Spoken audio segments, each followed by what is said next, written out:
As a teacher who has long witnessed and worried about the impacts of technology in the classroom, I constantly struggle to devise effective classroom policies for smartphones. I used to make students sing or dance if their phones interrupted class, and although this led to some memorable moments, it also turned inappropriate tech use into a joke.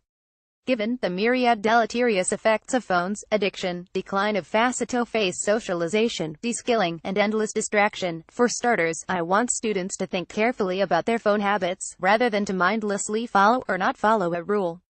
After reading my own essay on the topic, a representative from a San Francisco startup called YONDR contacted me. YONDR makes special pouches that keep audiences from using their phones at shows. You silence your phone, slide it into the pouch, and lock it at the top. After the performance, or if access is necessary before then, you can unlock the case in the lobby by touching the lock to a metal base, similar to anti-theft tags on clothing.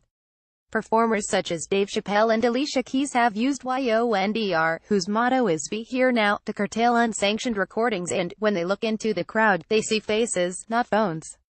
The approach seems less draconian than forcing people to part with their tech, as separation anxiety defeats the goal of increased engagement. YONDR sent me pouches to use in class. At the start of the winter semester, I introduced my students to the routine before each class. They'd silence their phones, get a pouch from the box, and lock their phones in. Before leaving, they'd unlock the case and put it back in the box. During class, I didn't care if they put the pouches on the desk, in their pockets, or if they clutched them tight. I told them this was an experiment for an eventual article, and that I wanted their honest opinions, which I'd collect via surveys at the beginning and end of the semester. Initially, 37% of my 30 students, undergraduates at Boston University, were angry or annoyed about this experiment. While my previous policy leveraged public humiliation, it didn't dictate what they did with their phones in class. For some, putting their phones into cases seemed akin to caging a pet, a clear denial of freedom. Yet by the end of the semester, only 14% felt negatively about the pouches, 11% were pleasantly surprised, 7% were relieved, and 21% felt fine about them. Workarounds emerged immediately. Students slid their phones into the pouches without locking them, but because they still couldn't use their phones in class, this became a quiet act of rebellion, rather than a demonstration of defiance. Some of them used their computers, on which we often search databases and complete in-class exercises, to text or access social media. I'm not comfortable policing students' computer screens. If they really want to use class time to access what YONDR denies them, that's their choice. The pouches did stop students from going to the bathroom to use their phones. In previous semesters, some students would leave the room for 10 to 15 minutes and take their phones with them. With phones pouched, there were very few bathroom trips. 26% of my students predicted that YONDR would make the classroom more distraction-free. At the end of the semester, twice as many, 51.85%, said it actually had. I can't tell if this is a grudging admission, as though conceding that broccoli isn't so bad after all, or an earnest one. Once, after class, I noticed a pouch left under a desk. A few minutes later a student raced in. "I totally forgot about my phone after I put it in the pouch," she said. "I guess that means they're working." Perhaps she daydreamed about something else or produced a magnificent doodle, but chances are she was actually engaged in the class. When I asked whether society would benefit from decreased phone use, only 15% said no. Two-thirds, 65% said yes, and 19% said "I think so." Half, 50% of students mentioned better communication and more face-to-face interactions as benefits of using phones less. "I started to notice how my cell phone was taking over my life," one student wrote. "Being in the shower is a time I really appreciate because it forces me to spend some time away from my phone, just thinking rather than mindlessly scrolling. My goal with this experiment was to get students thinking about their habits, rather than to necessarily change them. Students should question authority, including mine. It's easy for me, and, I suspect, much of the older generation, to seek evidence to support the idea that life was better before smartphones. My students admit they can't read maps, that they find reading and writing on paper antiquated, that they don't memorize information they can Google. Yet these are not confessions, these are realities. Some changes are simply changes.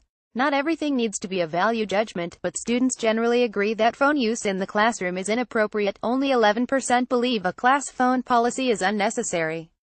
At the beginning of the semester, 48% said that a more distraction-free environment would help with learning. Given that, I asked why we still surround ourselves with phones in the classroom.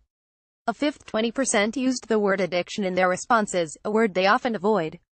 Many mentioned boredom. Unfortunately, societal norms suggest that phone use is an acceptable response to boredom. But as philosophers such as Soren Kierkegaard and Bertrand Russell have argued, boredom is essential. It ignites imagination and ambition.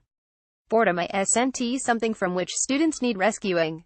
One student voiced a reductionist explanation: we are idiots. We cannot control our behavior. While I appreciate the pithy observation, the resoluteness of these statements troubles me. If we write ourselves off as idiots, then why bother examining the way we live if we have no control over our behavior? What's the point of trying to change? Technology is part of humanity's narrative. That's neither inherently good nor bad. The implications are up to us. Well, 39% of my students said that studying the effects of phone use didn't change their thoughts or behaviors. 28.5% try to use their phones less, and 21.5% now try to be more aware about how or when they use their phones. Half my students think more critically about the role of phones, and that's the first step in guiding our relationship with technology, instead of letting tech guide us. Still, I wanted some sense of where my students' generation will take this story. I asked them whether they'd ever implant their phones in their bodies as predicted by industry leaders at the Davos World Economic Forum in 2016, and here's what they said. 7% yes, the closer I can be to my phone, the better. 7% yes, it's inevitable, so I might as well. 7% depends on the cost. 11% depends on how many other people are doing it. 36% depends on the physical risks. 32% no wait. 2/3 of my students would at least consider making their phones part of their bodies, which would mean accepting all the consequences of screens, instant gratification and information dependency. But as with all hypothetical questions, perhaps when the possibility arises, some will decide to preserve the ability to put down their phones. Perhaps they'll remember that time with the kind of nostalgia I feel for the experiences of childhood that no longer exist. In the novel Ishmael 1992 by Daniel Quinn, the ape Ishmael tells its human pupil that it's an expert in captivity. I have this impression of being a captive, the pupil says, but I can't explain why. You're unable to find the bars of the cage, Ishmael replies. I keep returning to this idea when I'm thinking about the YONDR experiment. Ishmael is talking about the destruction of the environment, but his observation applies to human use of technology too. Participation in modern-day civilization requires technology, particularly smartphones. We pay bills, communicate with friends and family, get our news, and apply for jobs, college and healthcare via websites and apps. The old-fashioned way doesn't work anymore. We have to adapt, but it's up to us exactly how to adapt. Do we line up to fork out more than $999 for the new iPhone? Do we text someone across the room or keep our phone on the table during dinner? Do we opt to interact with other humans as little as possible and rely on technology as the go-between? Ultimately, that's what the YONDR pouches represent: choice. Perhaps agency won't lead to a different narrative, but it could offer my students a workaround. If they are going to implant smartphones in their bodies, I hope they do so not because it's the path of least resistance, but because they thought about it and truly want it. And if they power down their phones, I hope it's not always because a professor asked them to. This article first appeared on Aeon.